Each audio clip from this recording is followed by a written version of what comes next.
اہل الذکر ان کنتم لا تعلمون. صلوات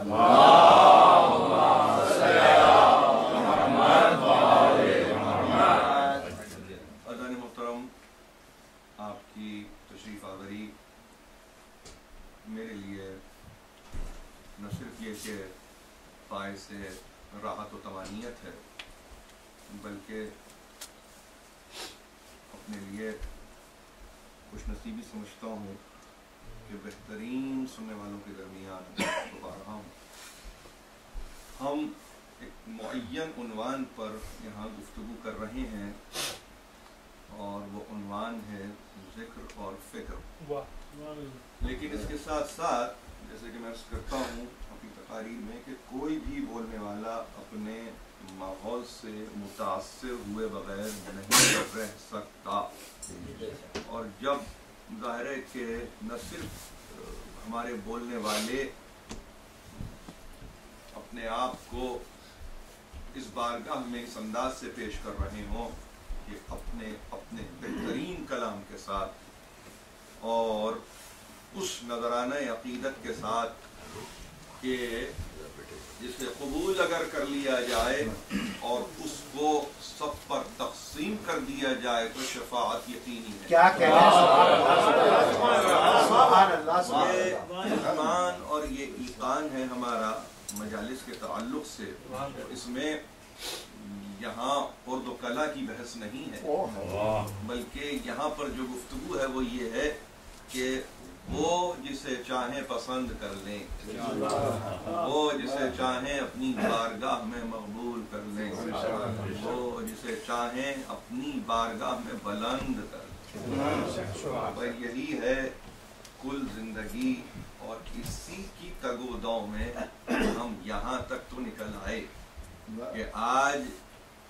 دسمبر کی 10ویں تاریخ ہے اور ہم بعنوان یوم زینب یہ دن منا رہے ہیں. تاریخ پر نظر رکھنے والے اس دن کو نہیں بھولتے. میں نے عیسوی دن آپ کی خدمت میں پیش کیا. سن ہے 1948. یونائٹڈ نیشنز نے چارٹر آف ہیومن رائٹس کو، جس کو منشور حقوق انسان کہا،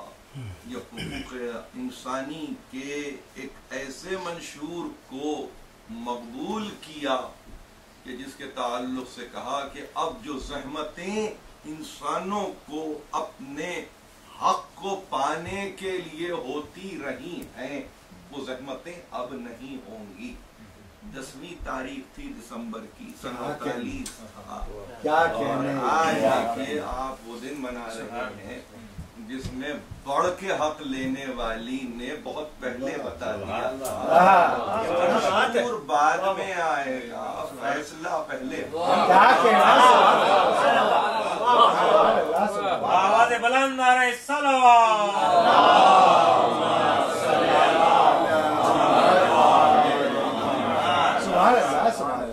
میرے لیے تو یہ ایک ایسا لمحہ تھا، نگاہ سے یہ بات نہ صرف یہ کہ گزری بلکہ دل و دماغ میں پیوست ہو کے رہ گئی. میں نے چاہا کہ آج کی تقریر کو کچھ اس انداز سے آپ کی خدمت میں بیان کیا جائے، پیش کیا جائے،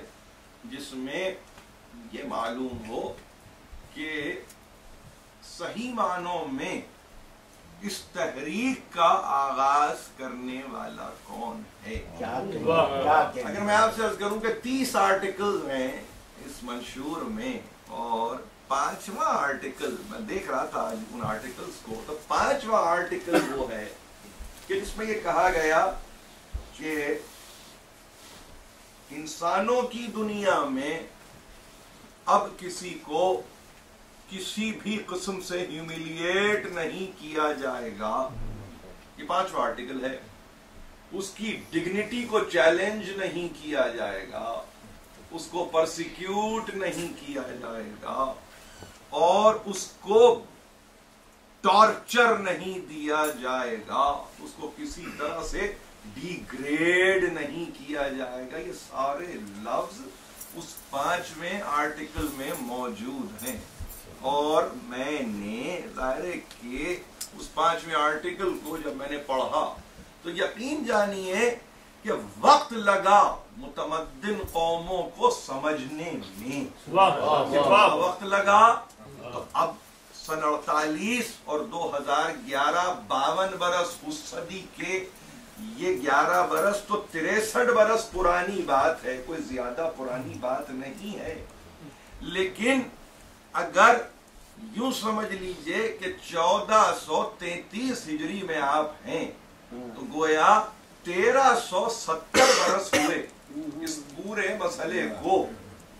اللہ یہ کہ کچھ 1-2 سال 5 سال ہجری تقویم کو اگر سامنے رکھیں تو جو فرق پیدا ہو جائے گا وہ اپنی جگہ پر ہے فبہا. لیکن جہاں کیفیت یہ ہوئی کہ اتنا وقت لگا ہے سمجھنے کے لیے کہ نفس انسانی بھی کوئی چیز ہے، شعور انسانی بھی کوئی چیز ہے، حمیت انسانی بھی کوئی چیز ہے، غیرت انسانی بھی کوئی چیز ہے، عظمت انسانی بھی کوئی چیز ہے. اتنا وقت لگا تو انسان کو انسان سمجھ میں اتنا وقت لگا. مگر سکک کوفہ میں جناب زینب نے کھڑے ہو کر اسی انسان کو مخاطب کر کے کہا تھا کہ دیکھو اب روتے ہو، اتبکون، اب رو رہے ہو جبکہ تم نے اللہ سے کیے ہوئے وعدے کو توڑا، جبکہ وہ وعدے میں بحیثیت کفیل موجود تھا. تم نے اس وعدے کو ختم کر دیا، تم نے اس وعدے کو توڑ دیا. تم نے ایک انسان کی جان نہیں لی بلکہ تم نے انسانیت کا خون کر قیامت تک کے لیے. تم نے ایسا نہیں، تم نے بنی نوع انسان پر تم نے ظلم کیا. روتے رہو گے، تڑپتے رہو گے، انسانیت ہمیشہ کے لیے محروم رہے گی، فقط اس لیے کہ تم انسان سمجھ رہے تھے. وہ معیار انسانیت اسے اپنے جیسا سمجھ رہے تھے، وہ انسانیت کے کمال پر. تم نے قتل کیا اور تم نے یہ طے کیا کہ اسے قتل کیا جائے گا. تو ظاہر ہے کہ یہ تمہارا طریقہ تھا، مگر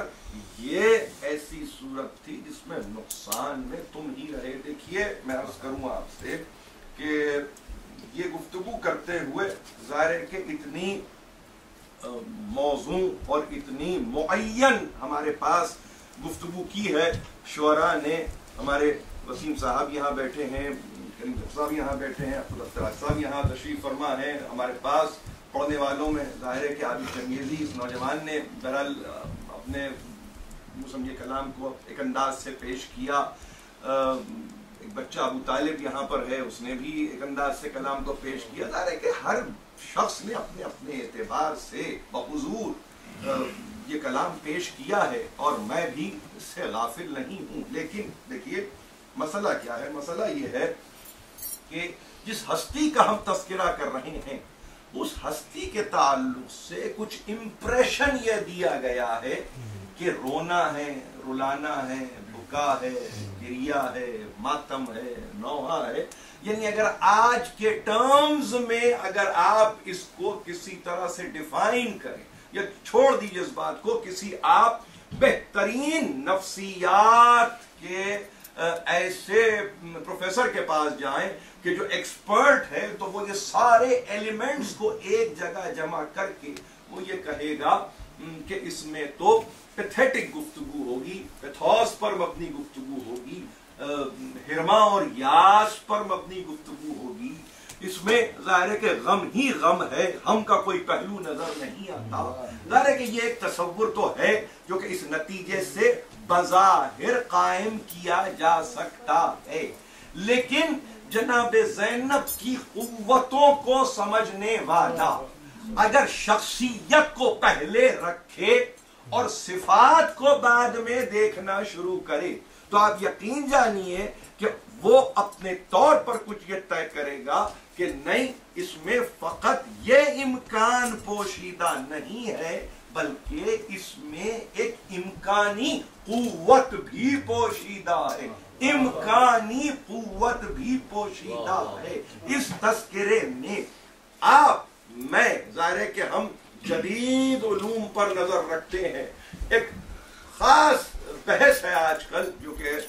ہو رہی ہے، اور وہ ہو رہی ہے ریسیڈیول انرجی کی، یعنی جس کو ریمائنڈر آف دی انرجی کی بات کرتے ہیں، کہ جہاں پہ اگر کوئی شے تشکیل پائے اور وہ نتیجے تک جائے تو اس میں بچ جانے والا مادہ جو بچ جاتا ہے، جس کو میٹر فارم کہتے ہیں، مٹیریل کہتے ہیں، کچھ ریسیڈیوز ہیں کہ وہ ایونچولی بچ جاتے ہیں، رہ جاتے ہیں، اس کو بھی آپ کے پاس فزسسٹ نے 0 پوائنٹ انرجی کہا ہے۔ یہ بات کوئی سائنسی نہیں کر رہا ہوں، لیکن ایسی بات کر رہا ہوں جس کے نتیجے میں ہم کو خود آج ہماری قوت کا اندازہ ہوگا کہ ہماری قوت کیا ہے، ہماری طاقت کیا ہے، ہم میں صلاحیت کیا ہے، ہم میں استعداد کیا ہے، ہماری قابلیت کیا ہے۔ تو اب اگر ایسی صورت میں فزسسٹ کو دیکھیں، ہمارے بہترین طبیعیات کے علماء کو دیکھیں، ہمارے بہترین یوں سمجھیے کہ کیمسٹری کے پروفیسرز کو دیکھیں، تو انہوں نے ایک پورا کانسیپٹ دیا ہے ریسیڈیول انرجی کا، اس کو کہا ہے 0 پوائنٹ انرجی، یعنی گراؤنڈ اسٹیٹ میں سب کچھ ختم ہو جانے کے بعد، سب کچھ ختم ہو جانے کے بعد گراؤنڈ اسٹیٹ انرجی کیا رہ جاتی ہے۔ عجیب بات یہ ہے، حسین قتل کر دیے گئے، قافلے کو لوٹ لیا گیا، قوتوں کو ختم کر دیا گیا، بہترین تلواروں کو ایک مرتبہ خاموش کر دیا گیا، اور اس کے بعد قوت اپنے آپ کو ایک جگہ سے اٹھا کر اس منزل پر لائے کہ جہاں وہ کوفے کے ماحول میں کھڑے رہ کر کہے کہ دیکھو یہ بکا چونکہ ہدف کے بغیر ہے، لہذا اس بکا کی کوئی تعریف نہیں ہے، مگر وہ بکا جو قیامت تک کے لیے حسین کے لیے ہوتا رہے گا، چونکہ اس میں نہ صرف یہ کہ ڈائریکشن بھی ہے، ایک رفتار بھی ہے، دونوں چیزوں کے ساتھ چونکہ بکا ہے تو کیفیت یہ ہوگی، اس بکا کی قیمت ہے آپ کے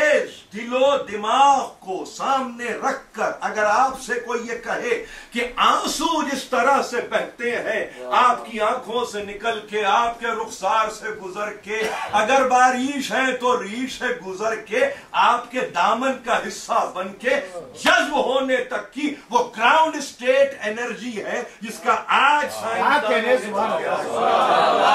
یہ وہ طاقت ہے جس طاقت کو فراموش نہیں کرنا چاہیے، اس کو 0 پوائنٹ انرجی کہا گیا ہے، اس کو ریمائنڈر آف دی انرجی کہا ہے، اس کو باقیات کہا ہے توانائی کی۔ ایک آنسو کا قطرہ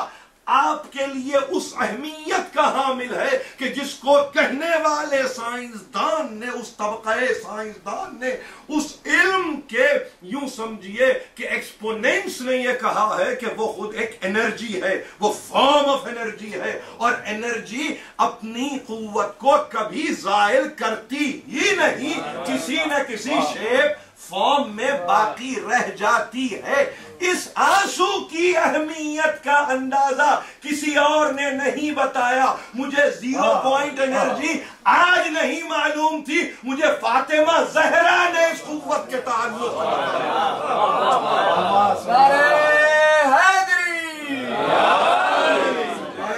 زینب کبریٰ نے اس قوت کے تعلق یہ کہا تھا، اس آنسو کو یہ قیمت ہے، یہ آنسو نہیں، یہ تمہاری قیمت ہے جس کو کہ معین کر دیا گیا، اب ہم اس کو خریدیں گے، ہم خریدیں گے، ان آنسوؤں کے ہم خریدار ہیں، قیمتی شے کے خریدار ہوتے ہیں، بے وقت شے کے خریدار۔